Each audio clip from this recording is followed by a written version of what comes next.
Ryan Mitchell straightened his tie and took a deep breath as the massive doors to the Galactic Council chambers slid open.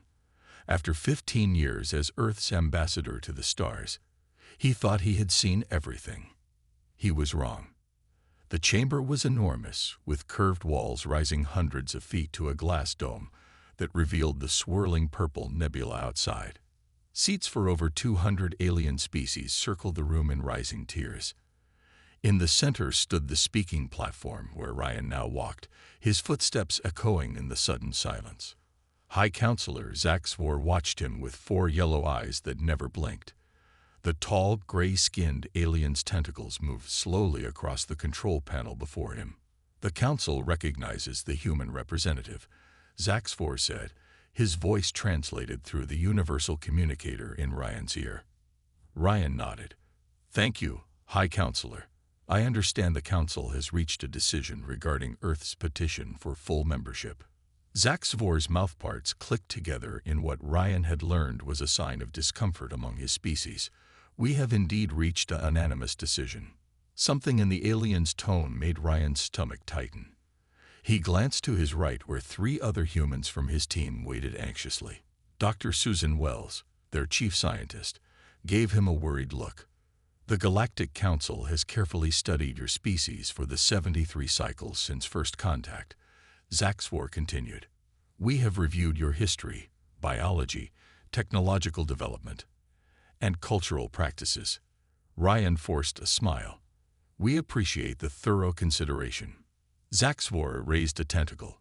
"Based on our findings, the Council has classified Earth as a Category 3 developing species, requiring ongoing supervision and technological limitations for the safety of all galactic citizens." The words hit Ryan like a physical blow. Category 3. That was just 2 steps above pre-spaceflight civilizations. It would mean restrictions on Earth's ships, weapons, and even communications. "There must be some mistake," Ryan said, struggling to keep his voice steady. "Earth has peacefully traded with 15 Council worlds for decades. Our technology was largely derived from artifacts your people recovered," interrupted Council member Drav, a bulky reptilian from the Vega system. "And your history shows an alarming tendency toward violence and unpredictable behavior." Ryan felt heat rising in his face. With respect, every species has a violent past.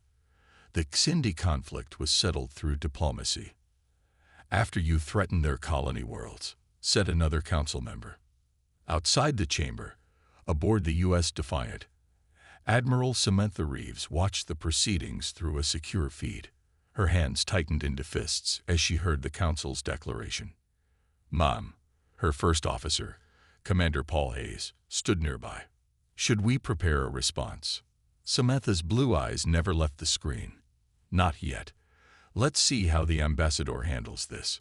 Back in the chamber, Ryan was fighting a losing battle. "The people of Earth have worked for centuries to overcome our violent tendencies. We've eliminated poverty, disease, and created weapons that could destroy your own planet 12 times over," Zaxvor said. "The decision is final. Earth will be placed under protective protocols immediately." "What does that mean exactly?" Ryan asked, though he already knew. "Travel restrictions, technology monitoring, a council presence in your system to ensure compliance." Zaxvor's tone softened slightly. "This is for your own protection, Ambassador. In time, your species may evolve beyond these limitations." As Ryan opened his mouth to protest further, alarms began blaring on his communication device.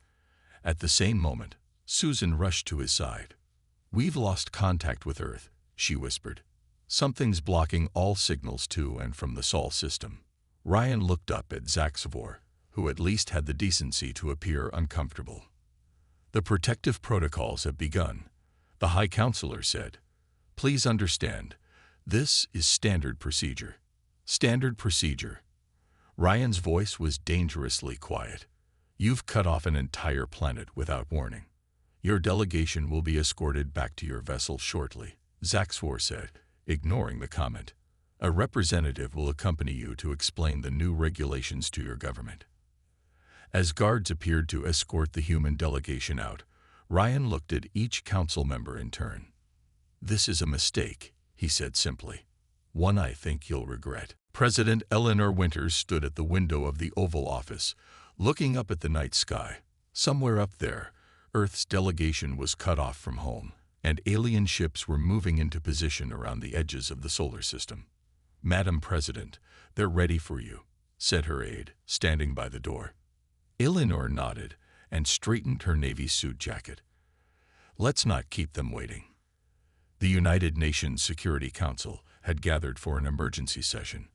When Eleanor entered the room, 20 world leaders rose to their feet.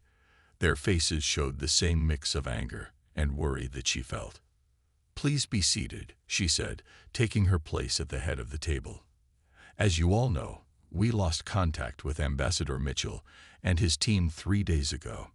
Now we know why." She nodded to a woman sitting at her right. "Dr. Olivia Martinez, please share what your team discovered." Olivia, who led NASA's Stenobiology department, stood up and pressed a button on her tablet.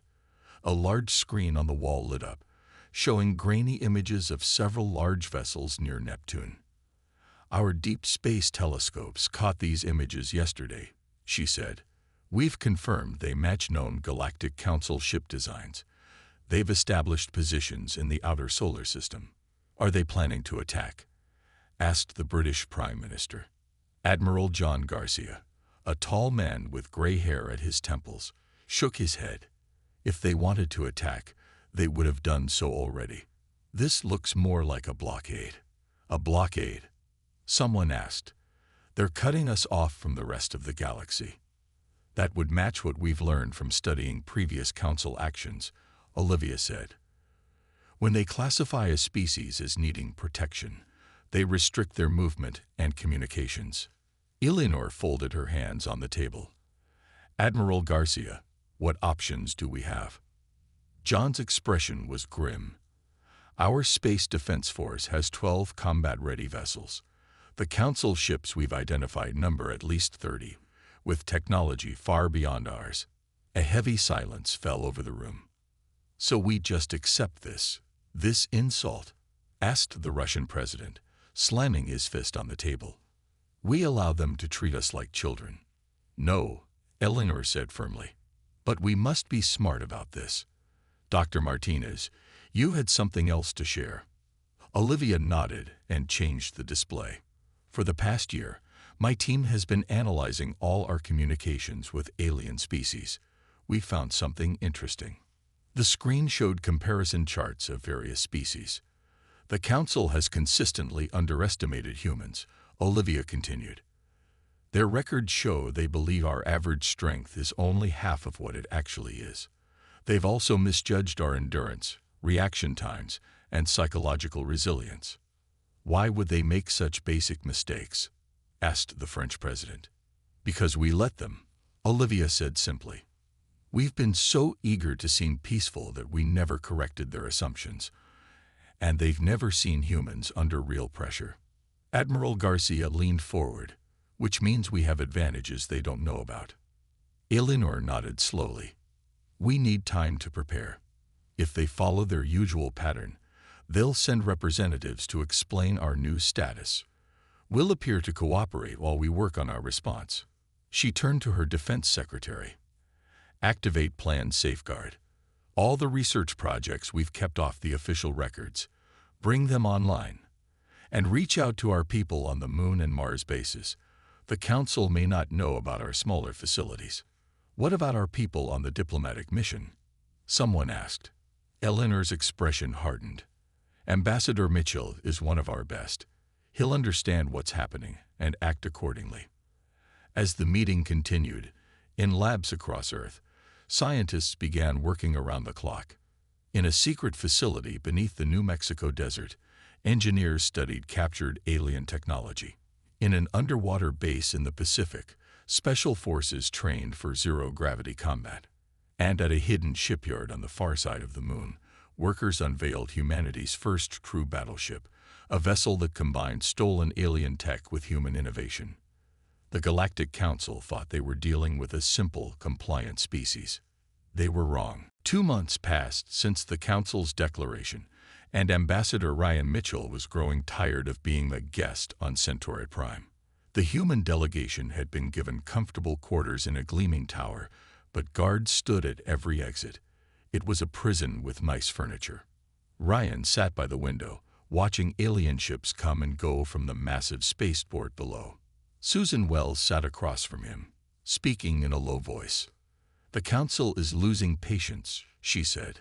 "They expected Earth to formally accept their ruling by now."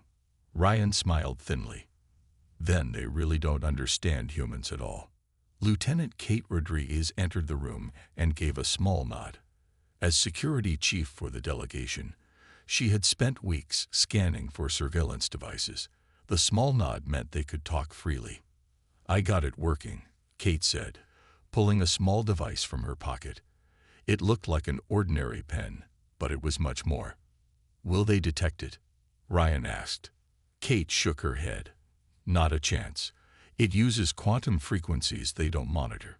We can send short messages back to Earth." Ryan took the device carefully. "Good work. Let's tell them we're alive and get a situation report." Meanwhile, 4.3 light-years away, former Navy SEAL Alan Brooks floated silently in space near Mars. 5 other Special Forces soldiers drifted with him, their suits modified to hide from sensors. They had been waiting for 12 hours. "Target approaching," whispered a voice in his helmet. A small Council scout ship moved slowly into view. It was on a routine patrol of the inner solar system, checking for any signs the humans were breaking their new restrictions.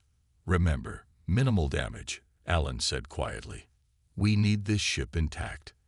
The team activated their thrusters in perfect unison. They reached the ship and attached magnetic clamps to its hull. Alan placed a device against the airlock, and a series of soft clicks followed.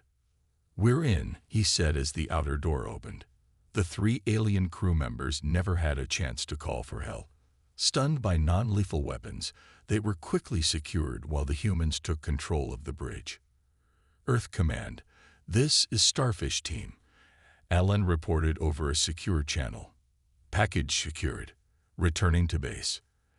As the captured ship changed course toward a hidden base on Mars, a much larger vessel was approaching Earth. This one carried Enforcement Director Krell Nax, sent by the Council to address the lack of formal response from humans. President Eleanor Winters waited in a simple conference room at the United Nations building in New York. With her were Admiral Garcia and Dr. Martinez. When Krell Nax entered, they all stood politely. The alien was tall and thin with pale blue skin and 6 fingers on each hand. His eyes, large and black, seemed to take in everything at once. "President Winters," he said, his voice translated through a device at his throat. "I bring the official terms of Earth's new status in the galactic community." Eleanor smiled. "Please, sit down. We're eager to hear the Council's position." For the next hour, Krell Nax outlined the restrictions Earth would face. No ships beyond Mars. Limited technology development. Council observers in all major cities. Regular inspections of all facilities. When he finished, Eleanor looked troubled. "This will be difficult for our people to accept. We have always valued our independence." Krell Nax tilted his head. "The alternative is pacification. The Council has done it before with species who resist. It is unpleasant." "A threat?" Admiral Garcia asked quietly. "A reality," Krell Nax replied. "The Council has the power to enforce its will." Eleanor raised her hand slightly, calming Garcia. "We need time to convince our people. This is a big change. Can you give us 2 weeks to prepare them?" Krell Nax considered. 10 days, no more." After the alien left, Eleanor turned to her advisors. "That gives us 10 days to finish preparations. How close are we?" "The reverse engineering of the Council technology is progressing faster now that we have the scout ship," Dr. Martinez said. "And our hidden fleet is almost ready." "And our secret weapon?" Eleanor asked. Admiral Garcia smiled for the first time in months. "Ready for a test run tomorrow." None of them noticed the small insect-like device clinging to the ceiling corner. In his ship, Krell Max watched the video feed with growing concern. Perhaps humans would need pacification after all. The 10 days passed quickly. On the 11th day, the Council lost patience. Major Frank Daniels was eating breakfast in the pilot's lounge at the secret moon base when the alarm sounded. He dropped his coffee and ran to the command center, where screens showed 15 Council ships entering Earth's atmosphere. "They're not waiting for our answer," said Colonel Laura Wright, his commanding officer. "All pilots to your ships. This is not a drill." Frank rushed to the hangar where his fighter waited. It looked like a standard human spacecraft from the outside, but inside it held secrets. Engineers had worked day and night to install shields and weapons reverse-engineered from alien technology. "All wings, report in," Frank called as his ship lifted off. "Blue wing ready," came the first response, followed quickly by others. 24 fighters rose from the hidden moon base, staying close to the surface to avoid early detection. The plan was simple but risky. Let the Council ships commit to their attack, then hit them from behind. On Earth, Krell Nax watched with satisfaction as his ships approached major military bases. The Council had decided a show of force was needed to remind humans of their place. They would disable key installations, causing no deaths but demonstrating their power. "Begin the operation," he ordered. The lead Council ship fired its first shot at a naval base in San Diego, but instead of the expected explosion, the beam hit an invisible barrier and scattered harmlessly. "What?" Krellnax stood up sharply. "Scan that area again." Before his crew could respond, alarms blared through their ship. On their screens, 24 small craft appeared, approaching fast from the direction of the moon. "Impossible," Krellnax whispered. "Their ships have no such capability." Frank led Blue Wing straight toward the largest Council vessel. "Remember your training. Their ships are faster but less maneuverable. Use that against them." The human fighters moved with surprising speed and agility. When Council ships fired, the human vessels absorbed the shots with shields that shouldn't have existed. When humans returned fire, their weapons cut through alien defenses with shocking effectiveness. "How are they doing this?" a Council commander demanded over their communication channel. Krellnax had no answer. Nothing in their intelligence suggested humans had such technology. As he watched, 3 of his ships were disabled and forced to land. 2 more retreated to orbit with heavy damage. Frank's voice came over all channels, both human and alien. "This is Major Frank Daniels of Earth Defense Force. You are in violation of Earth airspace. Withdraw immediately or be destroyed." The battle lasted less than 30 minutes. When it ended, 7 Council ships had been captured intact. 5 escaped to orbit. 3 were destroyed when they refused to surrender. In the White House, President Winters watched the reports come in with a mixture of relief and concern. "Casualties?" she asked. 14 injured on our side," Admiral Garcia reported. "No deaths. We captured 93 Council personnel from the downed ships." "And what about their casualties?" 22 dead, all from ships that chose to fight to the end. The others surrendered when they realized their situation. Eleanor nodded gravely. "Begin the interrogations. I want to know everything those prisoners can tell us about Council weaknesses and politics." In a secure facility beneath Chicago, Dr. Peter Collins prepared to question the first alien prisoner. The creature looked less imposing in person than on video feeds. It seemed nervous. "I am not here to harm you," Peter said calmly. "I just want to talk." The alien, a junior officer named Veltra, looked around the plane room. "Your people were not supposed to have such weapons." Peter smiled slightly. "There are many things we're not supposed to have." As he talked with Veltra, a pattern emerged. Not all Council species had agreed with the classification of humans. Some had argued strongly against it, warning that humans might be more dangerous than they appeared. Those species, Peter realized, might become valuable allies. On Centauri Prime, Lieutenant Kate Rodriguez carefully helped Ambassador Mitchell escape their quarters through a maintenance tunnel. They had received Earth's message, "Get out, and bring back everything you know about the Council's inner workings." A small ship dropped out of faster-than-light travel near the edge of the solar system. It didn't match any known Council design, moving with unusual speed and grace as it evaded the blockade. Inside, Ambassador Ryan Mitchell held tightly to his seat as the pilot executed another sharp turn. "The Council patrols are still searching the wrong sector," said Vexillar, his alien rescuer. Vexillar belonged to the Crix species, shorter than humans with orange skin and large, thoughtful eyes. "We will reach Earth in 6 hours. "Thank you for the risk you've taken," Ryan said. "Your people could be punished for helping us." Vexillar made a clicking sound that Ryan had learned was laughter. "The Crix have never agreed with the Council's system of classification. We were once labeled developing ourselves, many years ago. And now you're full members." "Yes, but we remember the humiliation." Vexillar turned to face Ryan. "You should know you have friends among the stars, Ambassador. The Crix, the Navar, the Poloni, and the Drath all opposed your classification." 4 species out of hundreds," Ryan said glumly. 4 species with significant military and economic power, Vexillar corrected. "And many others who are reconsidering their position after news of your successful defense spread." Ryan sat up straighter. "News spread? How? I thought we were under an information blockade." Vexillar's eyes crinkled with amusement. "The Council cannot stop all communication, especially when certain Council members deliberately leak information. When they reached Earth, President Winters personally greeted them in a secure underground facility.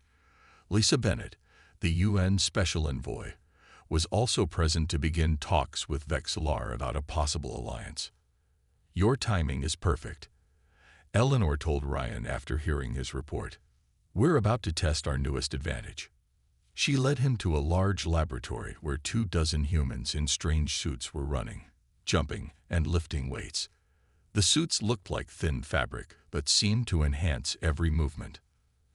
Dr. William Peterson, chief engineer, explained, "We've adapted Council technology to work with human physiology. The results are impressive."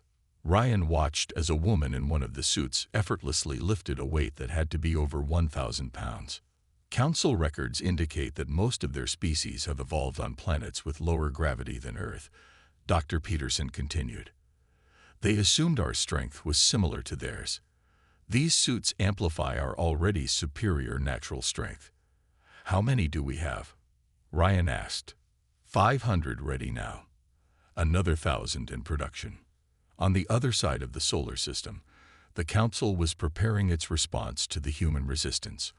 High Counselor Zach Svor addressed the emergency session with barely controlled anger. "The humans have clearly been developing prohibited technology in secret.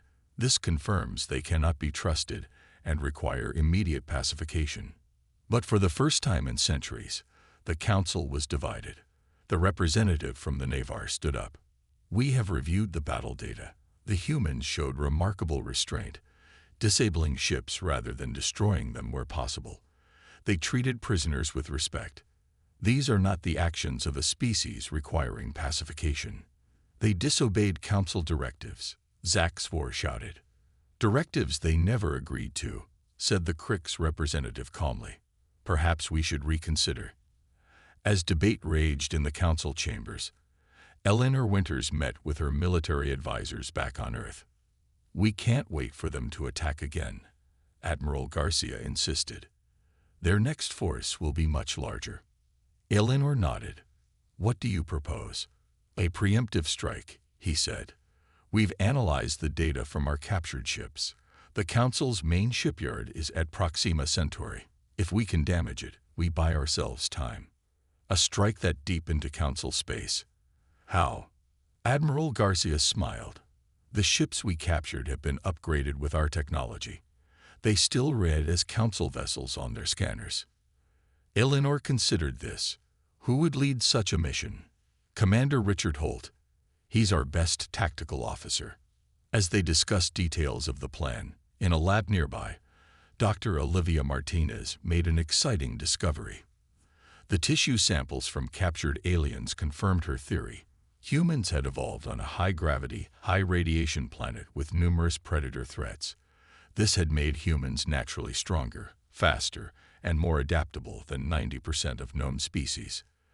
The Council hadn't just underestimated human technology. They had underestimated humanity itself. Commander Richard Holt studied the holographic map of the Proxima Centauri shipyard one last time. Around him, 20 human Special Forces soldiers and 5 alien allies from the Krix and Nevar species checked their equipment. "Remember, we look like a routine patrol returning for maintenance," Richard told his team. "Act normal until we're inside the defensive perimeter." They boarded 3 captured Council ships that had been carefully modified. The outside looked exactly the same, but the insides contained human technology and weapons. The plan was bold, perhaps even reckless, but that was precisely why it might work. Council vessels never attack other Council vessels, Vexillar had explained during planning. Their tactical systems aren't even designed to target friendly ships. General Diane Scott, who had developed the operation, stood in the launch bay. "Good hunting, Commander. Show them what humans can do." The 3 ships left Earth under cover of darkness, using the paths that Vexillar had identified as having minimal Council presence. They traveled for 4 days, maintaining Council communication protocols. When they arrived at Proxima Centauri, they transmitted the proper clearance codes stolen from the captured vessels. "Maintenance Dock 7 is cleared for your arrival," came the response from the shipyard control. Richard allowed himself a small smile. Phase 1 complete. Inside the massive shipyard, he could see the Council's invasion fleet being assembled. Over 50 warships in various stages of completion filled the construction base. This force would be enough to overwhelm Earth's defenses if it ever launched. The 3 disguised ships docked as directed. When the airlock opened, Richard led his team out, wearing captured Council security uniforms over their combat suits. "Stay in character," he reminded them through their secure comm system. "We have 30 minutes before the shift change when they'll realize something is wrong." The team split into 3 groups. The first, led by Richard, headed for the command center to disable communications and security systems. The second group moved toward the power core to plant explosive devices. The third team, including their alien allies, went to steal ship blueprints and weapon schematics. In the Council Tactical Center, far from the shipyard, analysts were reviewing the data from the failed attack on Earth. They created simulations to determine how humans might respond to a larger force. Based on standard response patterns for Category 3 species, humans will most likely go on the defensive, said senior analyst Jeff Parr. They lack the strategic thinking to launch a counterattack. "Are you certain?" asked her supervisor. "These humans have surprised us before." "The probability is 97.3%, she replied confidently. "They simply don't have the capability or courage to strike beyond their own system." At that exact moment, Richard's team reached the shipyard's command center. The Council staff looked up in surprise as doors slid open. Before they could react, the humans used stun weapons to disable them without killing. "Security systems offline," reported one of Richard's team members as he worked at the alien console. "And I've looped the surveillance feeds." "Team 2, status," Richard asked over the comm. "Charges set at the power core. Ready to detonate on your command." Team 3. "We've downloaded the ship designs and weapons specifications. Also found something interesting. Complete Council communication protocols. Heading back to extraction point now." The mission was going perfectly. Too perfectly, Richard thought. In his experience, something always went wrong. As if on cue, alarms began to sound. "Intruder alert in Section 5. Announced an automated voice. "That's not us," Richard said with concern. "Team 3, did you trigger any alarms?" "Negative. We're clear." A voice came over the shipyard's announcement system. "Attention all personnel. Unauthorized Krix vessel detected approaching station. All security teams to alert status. Richard exchanged looks with his human team members. It wasn't part of their plan, but it was a perfect distraction. Change of plans, he said quickly. We move now. Team 2, set charges for 5 minutes and get to extraction. Team 3, meet at the ships immediately. As confusion spread through the shipyard with security forces rushing to deal with the unexpected Krix vessel, Richard's team moved swiftly through the corridors. They reached their ships just as the first explosions rocked the station. The 3 captured vessels detached from the docks and accelerated away from the shipyard, which was now experiencing multiple explosions as the charges detonated in sequence. The emergency meeting of the Galactic Council was chaotic. Representatives shouted over each other as High Counselor Zaxvor tried to maintain order. The attack on their main shipyard had destroyed half the invasion fleet and damaged construction facilities that would take months to repair. This is unprecedented. Zaxvor slammed his tentacle on the table. No Category 3 species has ever struck directly at Council facilities. The Krix representative stood calmly amid the noise. Perhaps that indicates our classification was incorrect. Or it proves they are too dangerous to be allowed freedom, Zaxvor countered. I call for an immediate full-scale invasion of Earth. All available ships, no restrictions on force. A vote was called. To Zaxvor's shock, 5 species formally abstained, including the powerful Krix and Nivar. It was the first time in centuries the Council had not reached unanimous agreement on a major military action. The vote still carries, Zaxvor said coldly. The invasion will proceed in 7 days. After the meeting, Council Security Chief Theracole entered her private quarters and activated a hidden communication device. The blue-skinned female had been watching events with growing concern. This is Nightshade, she said softly. The Council has voted for full invasion. 7 days, sending tactical details now. On Earth, Admiral Samantha Reeves received the transmission in her command center beneath the Rocky Mountains. The message came through a secret channel established weeks earlier when Theracole had first reached out to the humans. They're really coming this time, Samantha told President Winters over a secure line. Theracole says they're committing 90% of their military fleet. Can we stop them? Eleanor asked directly. Not in a straight fight, Samantha admitted. But I'm not planning a straight fight.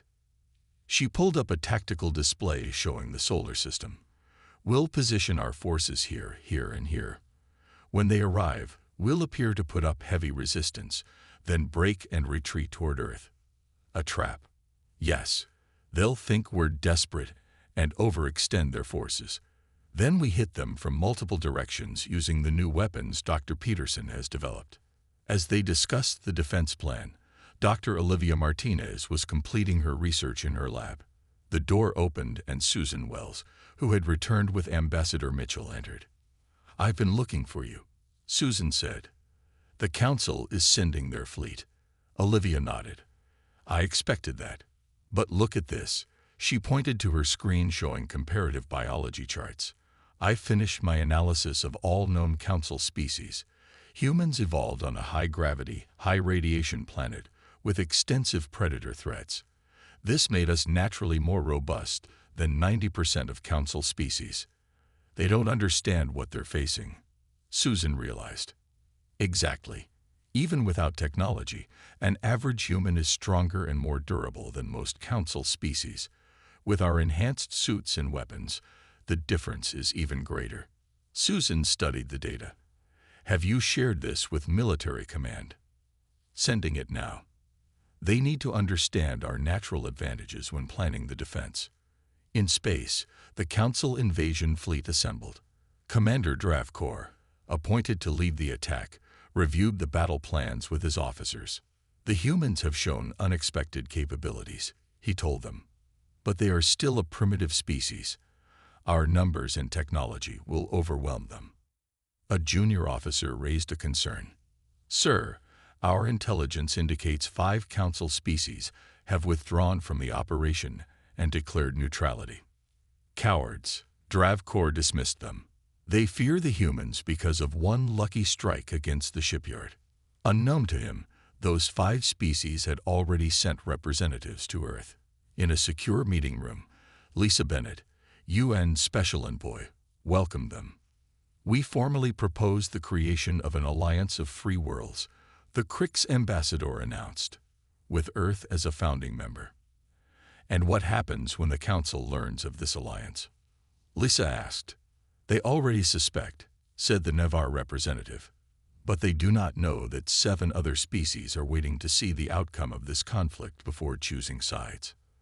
The political landscape of the galaxy was shifting faster than anyone had anticipated, and at the center of that shift was humanity, a species that had gone from unknown to galaxy-changing force in less than a year. The Council invasion fleet emerged from faster-than-light travel at the edge of the solar system. 120 warships, the largest force assembled in 500 years, moved toward Earth in perfect formation. Commander Dravkor stood on the bridge of his flagship, confident in their overwhelming power. "Begin the attack sequence. Target their orbital defenses first." But as his fleet approached Mars, sensors detected something unexpected. Ships were appearing from hidden bases on the Red Planet, the Moon, and even from behind Earth's larger satellites. "Sir," his tactical officer reported with confusion, "we're detecting vessels from the Crix, Nevar, Poloni, and Drath, fighting alongside the humans." "Impossible," Dravkor whispered. Then his communications officer turned with a pale face. "Sir, we're receiving a transmission from 12 different species. They're calling themselves the Alliance of Free Worlds." On the bridge of the Earth flagship Defiance, Admiral Samantha Reeves opened a channel to all vessels in the solar system. "Attention Council Fleet. This is Admiral Reeves of Earth Defense Force. You are facing the combined forces of the newly formed Alliance of Free Worlds. We have no wish for bloodshed. Withdraw now, and no action will be taken against you." Dravkor laughed bitterly. "We still outnumber them. Press the attack." The battle that followed was brief but decisive. Council ships, designed to fight in perfect coordination, fell into disarray when confronted with the unpredictable tactics of the human-led alliance. The enhanced human ships darted between larger Council vessels, their superior maneuverability confusing enemy targeting systems. When 17 Council ships were destroyed in the first exchange, and 30 more damaged, the remaining captains began questioning orders. "Sir," Dravkor's second-in-command said quietly, "perhaps we should consider withdrawing to regroup." "Retreat. Before this alliance of misfits."